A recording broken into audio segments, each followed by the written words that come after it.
A bunch of innocent Palestinians today have lost their income. The IDF, in fact, freed four hostages. The hostages were held in two family homes in the center of Gaza in Nuseirat. We know that Hamas pays Gazan families to hold the hostages from October the 7th. This is rare good news. The four hostages were all kidnapped from the Nova Music Festival, and they were rescued alive by IDF forces in a well-planned military operation based on intel. Among them was Noah Argamani, the 26-year-old woman seen on October 7th being abducted on the back of a motorcycle.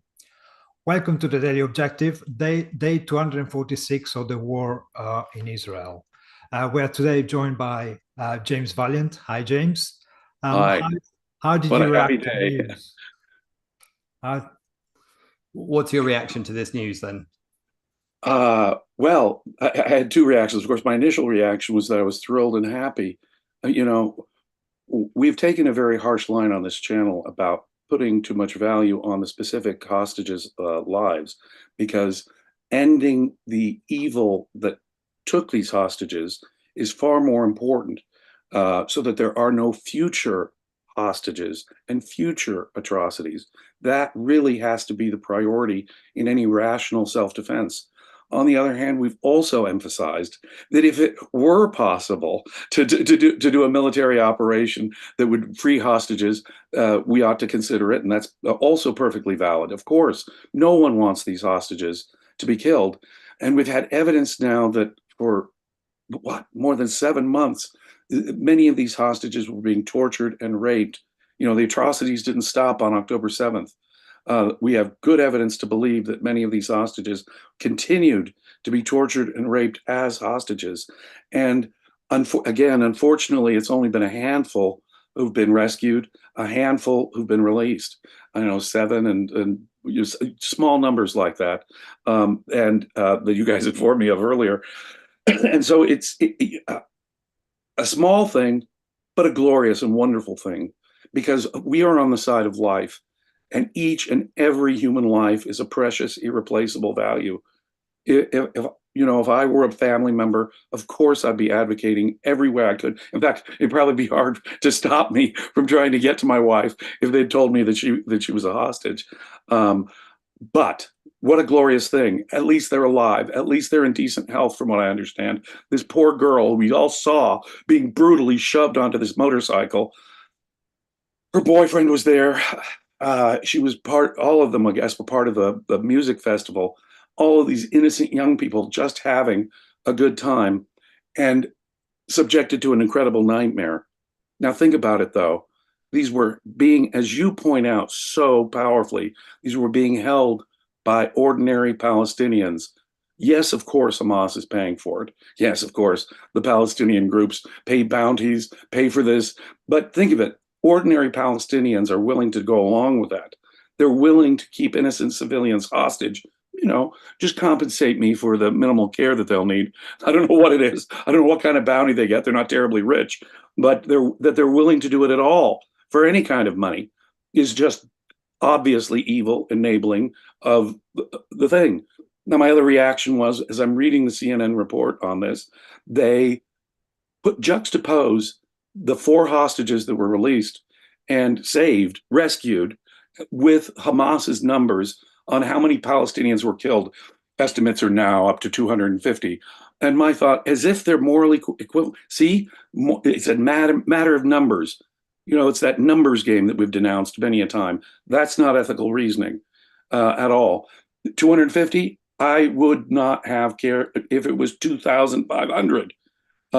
And if it cost a single Israeli soldier's life to spare the Palestinian civilians, that would have been the immoral approach.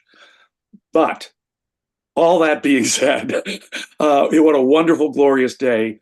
Thank goodness people were released. And you'll notice it's in military operations that we have the best chance of doing this. It comes perversely at the same moment when we're hearing that our friend Guterres at the UN is putting Israel on the blacklist for atrocities against children. They are being put on the same blacklist as governments that actually do horrific things to children. And here you've seen such a precise surgical, in fact, way too surgical. If it cost even a single Israeli soldier's life, it's way too surgical. But here we see that once more, Israel targeting as narrowly as they can in an attack. And even as they're equating Israel with the most evil regimes that kill and torture children, honestly, that we hear, no, they're going for the hostages. They're in a very surgical strike. And let's see, if those Palestinian civilians were the ones holding these hostages, could they even be thought of as innocents? In fact, are the Hamas people surrounding and protecting them innocents? No. I suspect that assuming Hamas, now Hamas is always lying to us, and we can usually prove that it's an outright lie, but even assuming the 250 Palestinians were killed in this, I really doubt that any of them were innocent.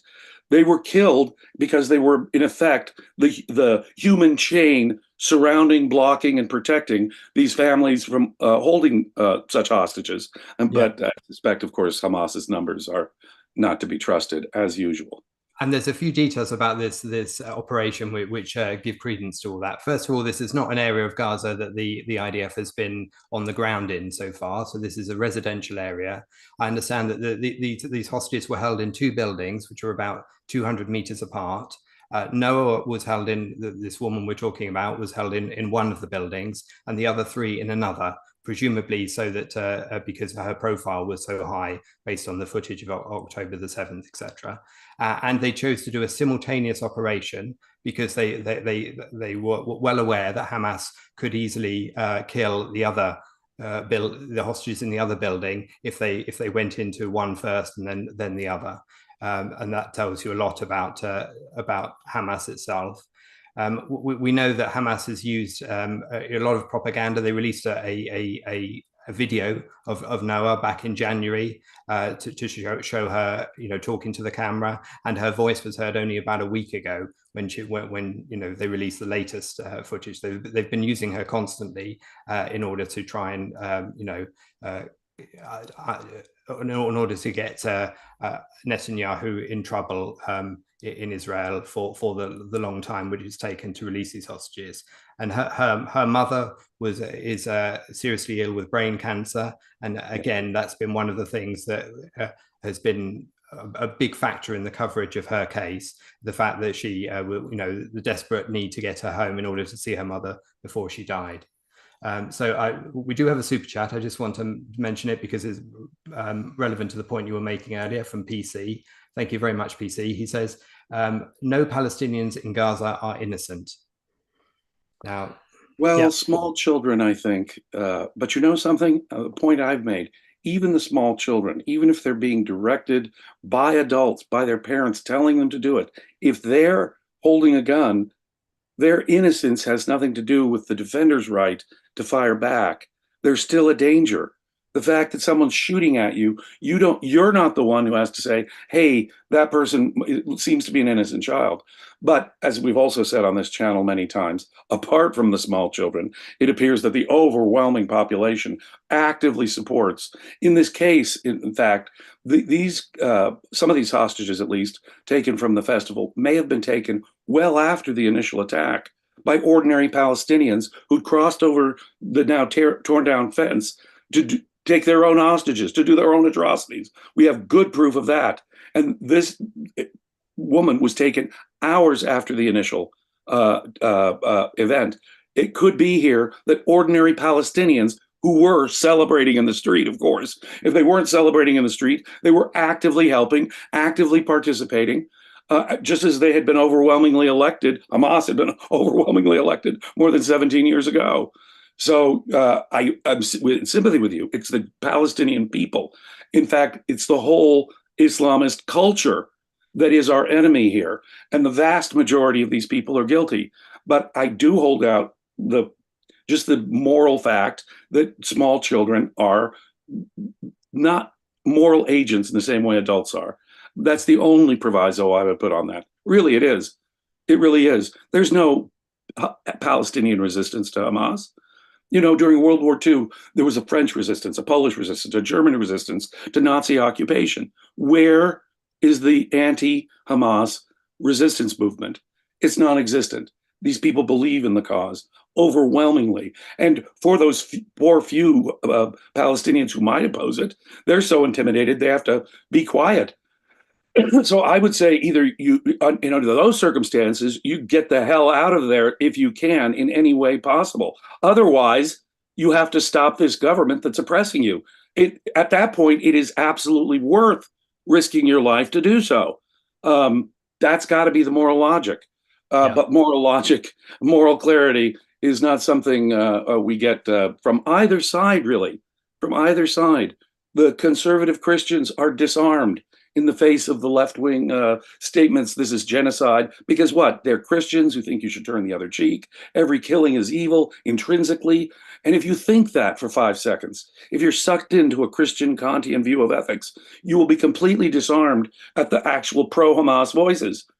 In any such compromise between good and evil, that's what these Christians are doing in their being disarmed. They are helping evil. They are helping evil in the process. So I absolutely have to agree. The moral fault for every Palestinian who might have died in this, of course, is that of Hamas, not Israel.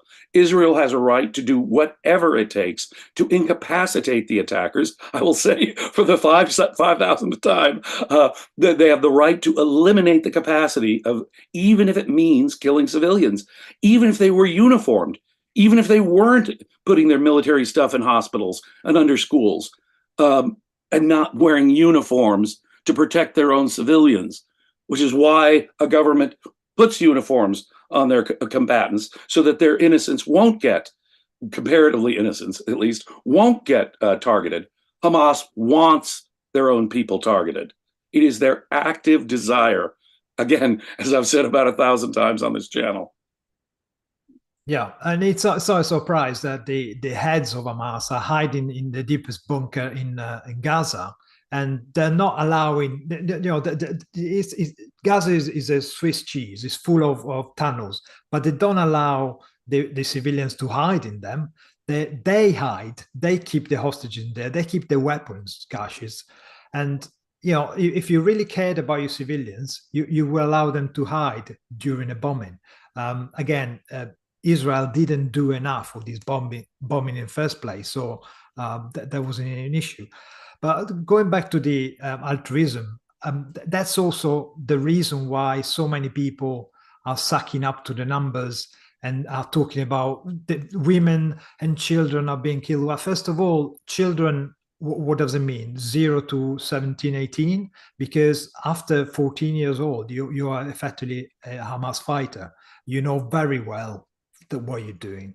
And women, why are we assuming that women are not fighting for Hamas? This kind of assumption that because things we like and we would like all children to be happy and play in the streets with balls and stuff, we automatically assume that a child, i.e. anyone who hasn't reached adulthood, 18 years old, 21-year-old, is going to be an innocent person. Well, that's make believe, isn't it? It's wishful thinking. I'd like to think that this is all just simply a matter of projecting sort of our benevolence. We in the United Kingdom and the United States, of course, we assume that, people love their children. They don't want their children to die. They don't want their innocent neighbors to die. That's the benevolence that comes when you love life. But it's a big mistake to project that onto other people. Some people in this world really do not love life. Indeed, they have consciously adopted a death cult philosophy where they'll say outright, we love death more than you love life. They will say these things. Some mothers, to hear mothers saying, I would be happy to breed, in effect, to be a mother of a child who'd simply grow up to be a martyr in killing Jews. That is a sick, sick world. These people do not love life. And then more than that, it's not even benevolence on the part of all Western observers who are taken in by this either. I wish I could say that all those better minds in the West are just innocent, sort of being taken at, well, projecting their benevolence. They wouldn't want to harm children, would they? No, it's a mistake to project our benevolence even onto the commentators in the West. If they're an intellectual, if they're advocating for a certain idea, if they're a Finkelstein, if they're an Owen Jones, they ought to know better. They have plenty of facts. It is their ideological dispositions that are causing this. I do not give them the credit of projecting benevolence at all. All these professors in my country who were thrilled or exhilarated on October 8th by the events, that was their language, not mine. And these are professors making public statements. They are morally culpable. And it is not a mere projection of their innocent benevolence. It's actually the defense of true evil. Yeah, no, absolutely. Thank you very much to Bonnie for your super chat. We really appreciate it, Bonnie, as ever. Thank you. One of the things that did happen in the course of this this rescue was that one of the special forces soldiers who was injured at the time subsequently died in hospital. That was Chief Inspector Arnon Zamora of the Yamam, so of the National Counterterrorism Unit. Now, obviously, this is a military operation, and Shin Bet was involved, and obviously there was a lot of intel. This was a complex situation, as I mentioned, the two buildings, etc. And when you look at the hostages themselves, there was one of the men that was rescued was doing the security on the day of the Nova Festival. One was about to start a tech job the day after the Nova Festival. Presumably, he's now going to be able to do that, of course. And another one who was at the Nova Festival, whose two companions he was with were killed on that day. So there are many lives here involved in this, and of course, we're obviously thrilled that those four innocent people can continue theirs, and this is great news. I mean, in terms of a morale boost for the country as well as the government. And Netanyahu's position and the war cabinet, and how do you see that affecting things, and how long is that likely to last? Well, one thing it definitely puts the lie to are all those Westerners like my president who didn't want an attack on Rafah at all. Had Netanyahu listened to my president and the terrible pressure he was putting on him to not do anything in Rafah at all, these hostages would still be hostages. And so it puts a lie to that. And it also, I think, strengthens his moral case. And, frankly, as I indicated, when they put Israel on the list of, people who do terrible things to children, at least the General Secretary Guterres is getting the UN Security Council to talk about this. Boy, when you look at the facts on the ground, you see how evil the UN is. I think they are discrediting themselves in a way that they've not ever before. They should take heed. People are losing respect. They are losing legitimacy. And guess what? People like Biden should take heed when he tells Netanyahu not to go into Rafah. Well, hostages were just released. So yes, in that sense, it actually, rather than directly helping Netanyahu, although I think he will get some credit, politically for this, obviously, on the face of it, he rescued hostages, which he'd been under tremendous pressure to rescue hostages. So it helps in that respect. But perhaps even more powerfully, it discredits his critics from the UN or from Washington. And I think that is at least as important. Yeah. Again, it's a happy day. This kind of happy news don't happen all the time. But what we're actually talking here about is freeing hostages. 251 people were taken on October the 7th. 41 have died. I think about 7 plus these 4 have been released by military action. But the military itself has lost 295 people. That's the real tragedy. The 116 hostages are still held by the Gazans. Again, this central location was a location where the IDF hadn't entered until now. So as soon as they get in, they rescue hostages. What does it say about, again, the innocent Palestinians, the innocent Gazans, and the people who know perfectly well where the hostages are held, but keep stum and keep supporting Hamas? That's the heartbreaking thing, that the hostages are still there. 246 days after. And, that innocent people were taken from their homes, taken from the Nova Festival.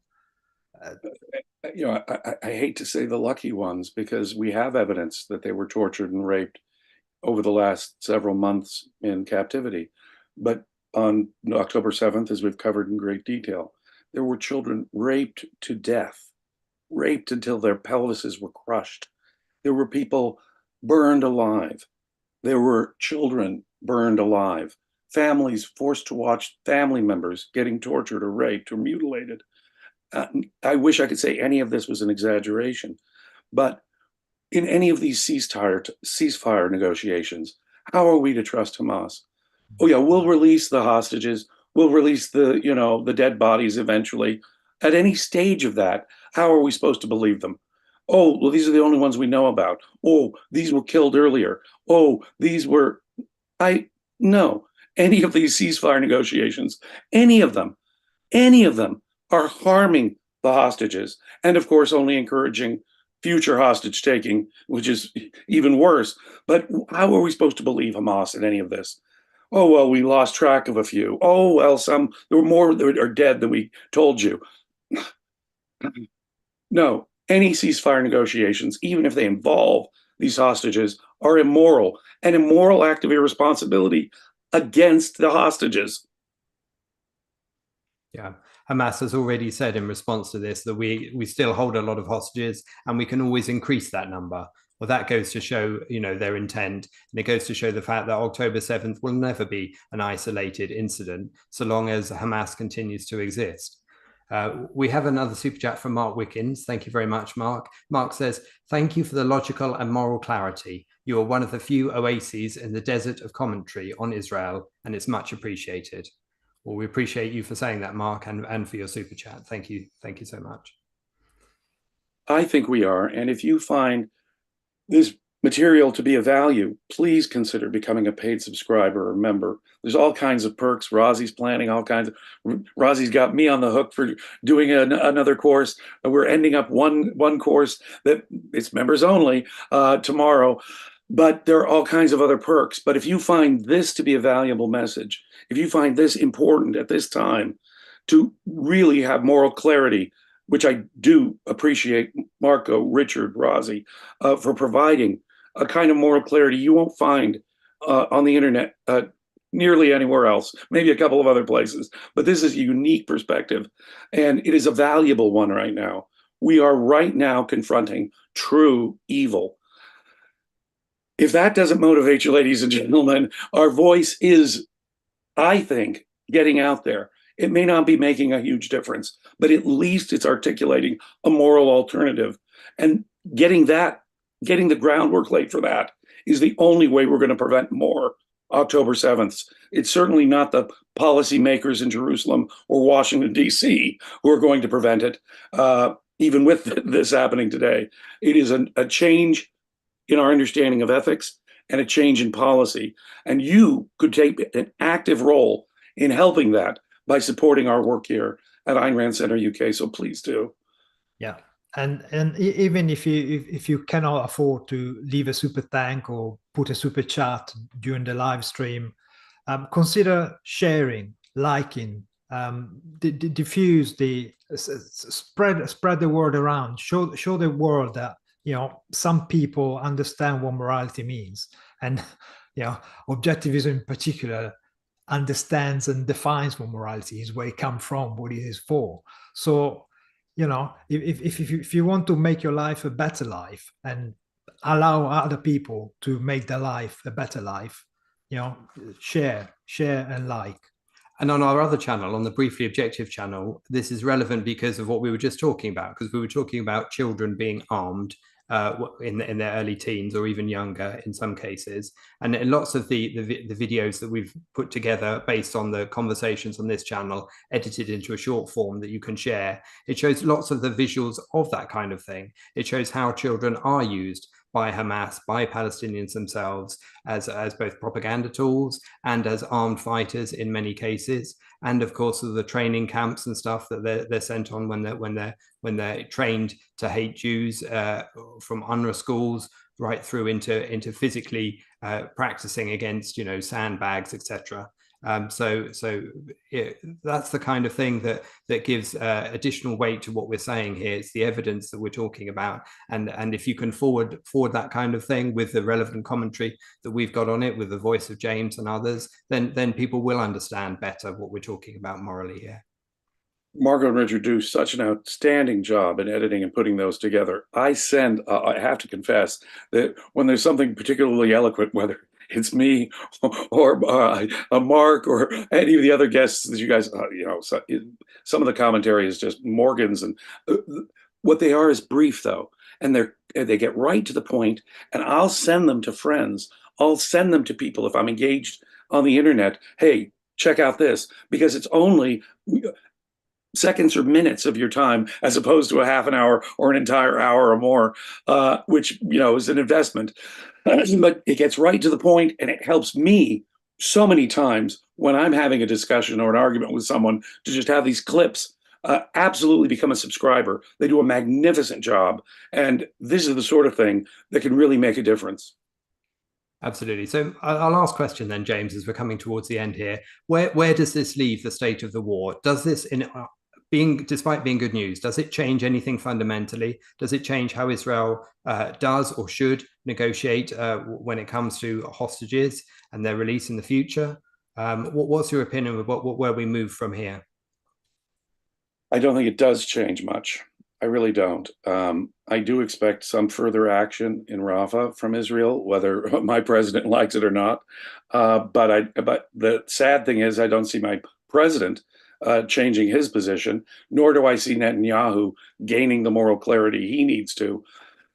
Look, how many months has this been? It should have been wrapped up in October, and these animals should have been wiped out then. And this alleged suffering and the hunger that no one is actually suffering in Hamas wouldn't be a headline right now. But no, it's that kind of altruism that I think will forever, at least for the time being, tie the hands of Israel, the Israeli government, and cause Western governments like my own to take perfectly immoral positions on this. So the long-term perspective hasn't changed. I hope this encourages them, just in one short-term way, encourages them to do more of these kind of operations, at least, so that we can get hostages out. And I hope they care not one whit how many Palestinians get killed in the process. That's what Israel has to understand. And they can't be stopped by, as I say, that CNN report that I read this morning, which numerically compared the release of hostages, mind you, that should never have been taken in the first place, to the number of Palestinians, many of whom were probably involved in the whole thing. And it's disgusting.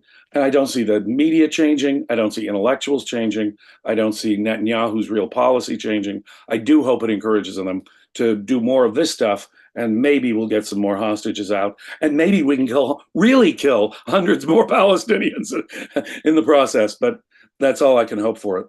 Honestly. Yeah, the international reaction was a bit weird, if anything else, because Biden announcing that weird plan a few days ago kind of seems to be off the script right now, because it makes him look a bit silly by asking Netanyahu not to do this kind of operation. Now they're proven that this kind of operation are required, are necessary, and they're bearing fruit. And when I say bearing fruit, they're freeing people. That's Biden ought to be ashamed of himself right now. But do we ever normally find politicians accepting responsibility or feeling the shame when they've richly earned it? No, he won't. He and his people will ignore the fact that that these hostages would still be in the clutches of evil people if Biden's advice had been taken by Prime Minister Netanyahu. And we have a couple more super chats, which I'll just mention just before we close. And thank you very much to James Litzinger for your $20. Very generous. Thank you, James. He says, first, I've heard of the freed hostages. Thanks for your content and coverage and moral clarity. Well, thank you, James. And Loricetto with $5, thank you, who says, the success of the rescue is a wondrous rebuke to the prevailing US policy. Yes, absolutely. Yeah, we totally agree with you. Yes, strongly. My president, as I say, ought to be ashamed. He really should be. But I don't expect anyone in DC, Mr. Blinken, our Secretary of State, to take any responsibility, or Biden to admit, yeah, well, we were wrong, any more than I expect them to say, yes, we were wrong in appeasing Iran, who bankrolled October 7th either, which is really unfortunate. Yeah. Well, thank you, James. We've got to the end of today's episode. Another daily objective tomorrow, followed by the TRS, the Reality Show Extra for YouTube members and ARCUK members. And just before that, for ARCUK members, there is the conclusion of one of the courses, the History of Philosophy, which you've been leading so incredibly, amazingly informative, and really, really, really good. And to really understand the philosophy behind what has got us to this point, and understand all of the strains that still exist in the way people talk today. That's been absolutely fascinating. And of course, all of those recordings are available to anyone who becomes an ARCUK member, so they can catch every single one of those. It was a year-long course, wasn't it? But absolutely fascinating. And so well, thank you, my brothers. Your participation. The thing is about those seminars, people can participate, and you're looking at two of the sharpest participators who teach me stuff. I just lead the discussion group, and I often learn myself from intelligent commentary from brilliant guys like you're seeing right here. So do consider becoming a paid member, and thank you, my brothers, for your kind words. Very kind of you too, James. Thank you. And we'll see you all tomorrow. Thank you. Bye-bye. Bye. Cheers.